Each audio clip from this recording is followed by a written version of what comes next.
And it compromises yourself every night. Depending on how psychotic your scriptwriter is, he will put you to make you jump through loop hoops and open doors, and you're all of a sudden in the middle of the ocean, and oh my God.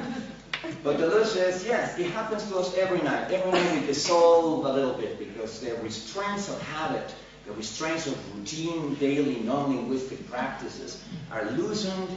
And so we can use our dreams to understand a little bit our deterritorialized self, but it would be much more interesting if we could develop a propedeutic, a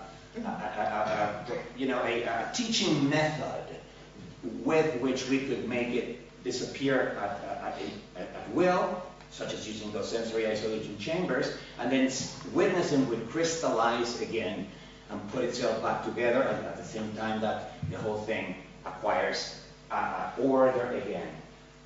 So that was the motivation. He needed something like that at the same time that he needed to escape from language. But now the question can be asked, why then does the Neo-Kantian theory of experience still hold so much of a grip on us? If every night that we dream, we don't dream with words. We dream with words because someone says something and so on, but the majority of things are all kinds of things that are not words. How come this vision still has the grip that it has?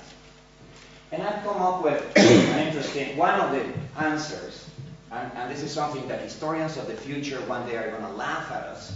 I can actually hear them right now, because the thesis of the linguisticality of experience reduced everything to meanings. The meanings of general terms are what I understand to organize the world around me, and yet the word meaning has two meanings. Irony of ironies, people. Irony of ironies. And the confusion between the two meanings of the word meaning has become one of the main obstacles to get rid of the Neo-Kantian theory of experience. Let me give you what the two meanings of the meaning. I mean, you see the irony here, right? Everything is meaning, but meaning has two meanings, and we don't understand the meaning, and it's just like this ridiculous thing. The first meaning of the word meaning is signification. It's linguistic, it's semantic. It's the semantic content of words or sentences. When you're in the middle of a conversation and someone tells you, what do you mean? After your last sentence, the request might be for a definition. You may have used a weird term in the definition, such as, is that your body without organs? What do you mean? What do you mean? I don't know where you're pointing. I don't have bodies without organs. I know what that is. But I can tell you that's not mine. So it may be a request for a definition. You just used a weird word, or a word that is not very routine, not very habitual, and they ask you for the dictionary definition of the word. That's signification, that's definition. Or they may understand every single word in the sentence, but it may be an ambiguous construction. You may have two different possible meanings. And so the request, what do you mean, might be a request for a disambiguation. It's not about the meaning of words, but the meaning of entire sentences. That is the composite of the meanings of the interacting adjectives and nouns and verbs and so on, that may have two or three different possible interpretations. So let's call it interpretation.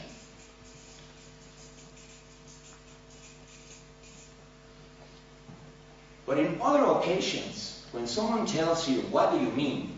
You're in the middle of a heated conversation. What do you mean? They're not asking you many times for a definition or for a disambiguation. They are saying the equivalent of, what's your point? What are you getting at? Why are you saying this in the first place? How is this important to what we were talking about before? How is this relevant? How is this significant? Signification and significance are two entirely different things. Significance is not about definition or interpretation. It's about importance relevance, or to use a formulation that would make Deleuze the most happy because he is a philosopher of difference after all, to be significant is to make a difference. To make a difference. Now, making a difference can be, of course, done with language. I had a dream, said Martin Luther King, and he made a difference with those words. But you can make a difference without uttering a single word.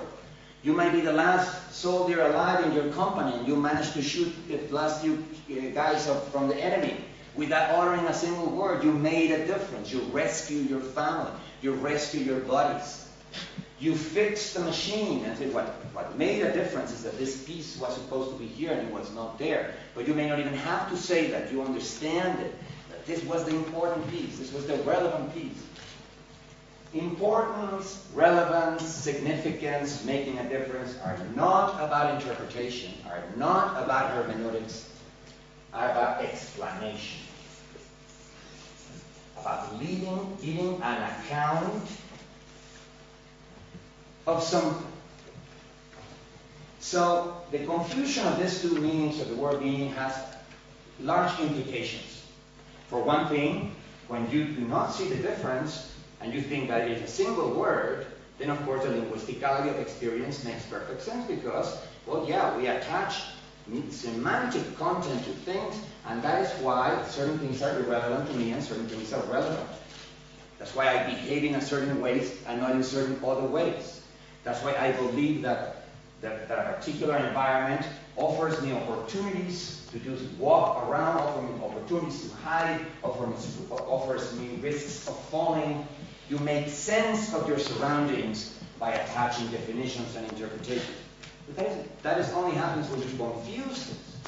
When you don't confuse the two meanings, Eskimos look at 29 kinds of snow and they see them with significance. This snow is good for building igloos. It makes a difference that it's not too sloshy, that it is a little more harder, that it's going to dry sooner. This other type of snow is not good for snow. I mean, it's not good for making igloos. That kind of ice is too thin to hunt over or even to walk on.